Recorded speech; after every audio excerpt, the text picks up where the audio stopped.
প্রশ্নে মেজাজ হারালেন ত্রিপুরা প্রাক্তন মন্ত্রী। কোন বিষয় ছিল এই প্রশ্নে? মেজাজ হারানোরই বা কারণ কি? রাজনৈতিক না দলের অভ্যন্তরীণ চাপ? এই সমস্ত প্রশ্নের উত্তর খোঁজার চেষ্টা করব। তার আগে এই ভিডিওটি দেখুন। এডিসিতে চাকরি কেলেঙ্কারির অভিযোগ উঠেছে। প্রায় 1 শতাধিক চাকরি উইদাউট ইন্টারভিউ এরকম ভাবে নেওয়া হয়েছে। বিজেপি এটা কিভাবে দেখছে? অ্যাকচুয়ালি দেখুন, আজকের আমাদের যে এই সম্মেলন, সাংবাদিক সম্মেলনটা, এটা একটা বিষয় নিয়ে আমাদের একটা কর্মসূচি নিয়ে।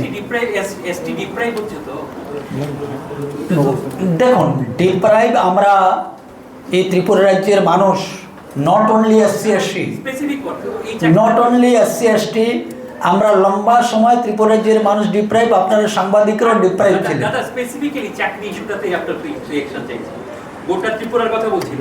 এটা যাদের বিষয় আপনারা তাদের সঙ্গে একবার কথা বলে নিন। সেই ব্যাপারে চুপ থাকবে না? নিশ্চয়ই না। কেন চুপ থাকবে?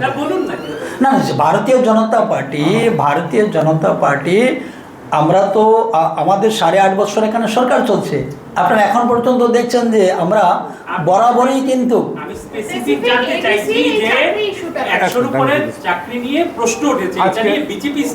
আজকে আমাদের সাংবাদিক সম্মেলনের নির্দিষ্ট বিষয় ছিল, এই বিষয়ে আমাদের মুখ্য প্রবক্তা আছে, অতি দ্রুত আপনাদেরকে এই বিষয়ে। দেখুন, আমরা কোনো অবস্থাতেই ওই সমস্ত দুর্নীতি বা কোনো ধরনের কোনো অসামাজিকতা হবে তার কোনো স্থান ভারতীয় জনতা পার্টিতে নেই। দেখাচ্ছেন গতকালই আমাদের পার্টি থেকে একজন বহিষ্কৃত হয়েছে।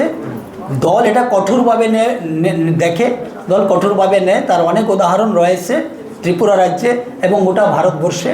ভারতীয় জনতা পার্টি কোনো অবস্থাতে যে কোনো ধরনের কোনো অন্যায় সেখানে হবে, পাবলিকের কোনো ক্ষতি হবে, সেটা কোনো অবস্থাতেই মেনে নেয় না ভারতীয় জনতা পার্টি।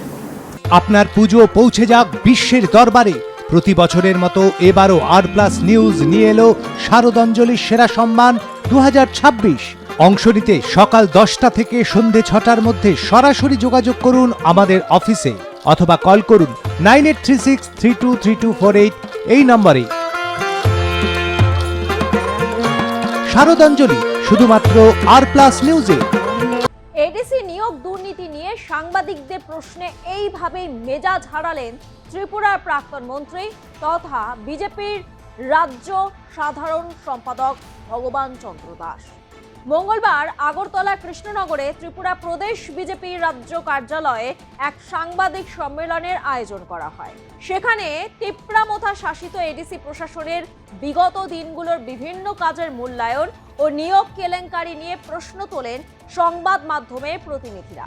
তিপ্রামথা প্রশাসনের শাসনকালে ত্রিপুরা উপজাতি এলাকা স্বশাসিত জেলা পরিষদের নিয়োগ সংক্রান্ত ব্যাপক দুর্নীতির অভিযোগে যখন সরগরম রাজ্যের রাজনীতি, ঠিক তখনই সাংবাদিকদের প্রশ্নের মুখে রেগে যান ভগবান চন্দ্র দাস। এ বিষয়ে বিজেপি দলের অবস্থান এবং শাসক জোটের শরিক দলের এই ধরনের বিতর্কিত ভূমিকা নিয়ে একের পর এক প্রশ্ন আসতেই দৃশ্যত অস্বস্তিতে পড়েন ভগবান চন্দ্র দাস। এবার আপনাদের সামনে স্পষ্ট করি নিয়োগ দুর্নীতির অভিযোগ সম্পর্কে। এডিসির বিভিন্ন দফতরে নিয়োগ প্রক্রিয়ার বেনিয়ম এবং আর্থিক দুর্নীতির অভিযোগ।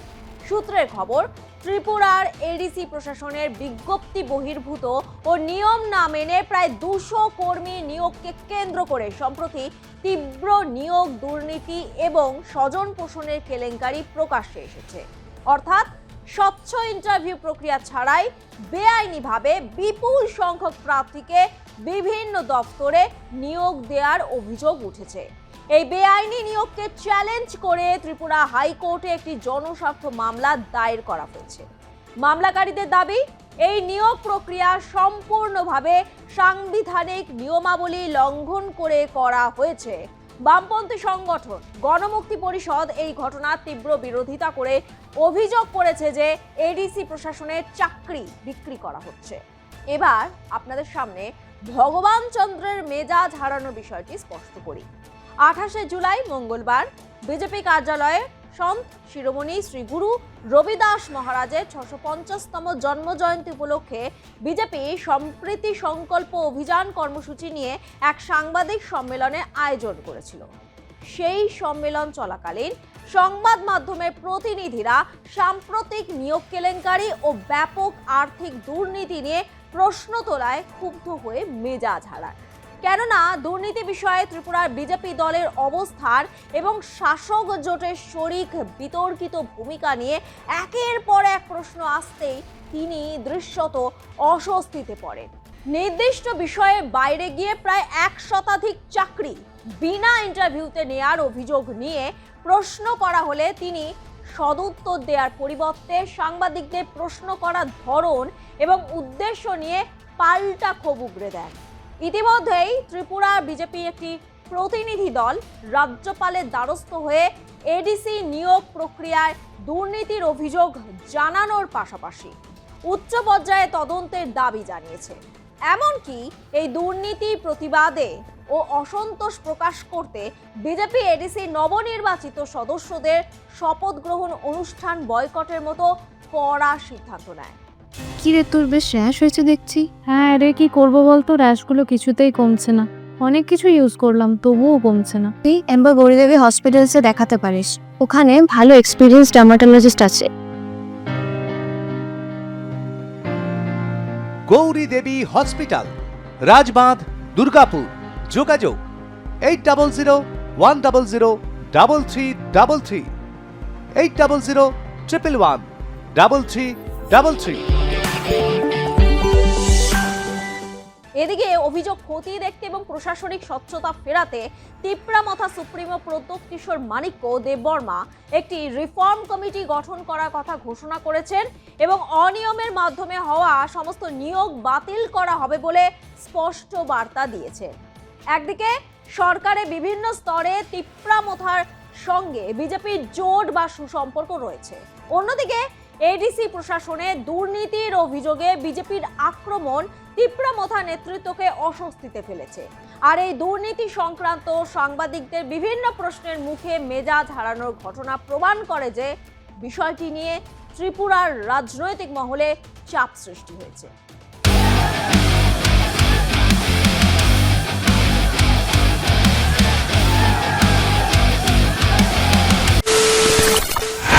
খবরের নামে প্রতিদিন সন্ধে আপনার ড্রয়িং রুমে কি শুধুই চিৎকার চেঁচামেচি খেয়ে আসে? বিতর্কের নামে চলে গালাগালি আর কাদা ছোড়াছুড়ি। এবার সময় পরিবর্তনের, কারণ আমরা কান ফাটানো চিৎকারে বিশ্বাস করি না। আমরা বিশ্বাস করি খবরের সত্যতায়। আমরা কোনো পক্ষের হয়ে গলা ফাটাই না, আমরা সাধারণ মানুষের হয়ে প্রশ্ন তুলি। চিৎকার নয়, শুধু খবর হবে যেখানে বিতর্ক আছে কিন্তু কুৎসিত ঝগড়া নেই। সঠিক তথ্য, বিশ্বস্ত খবর। নজর রাখুন আর প্লাস নিউজে।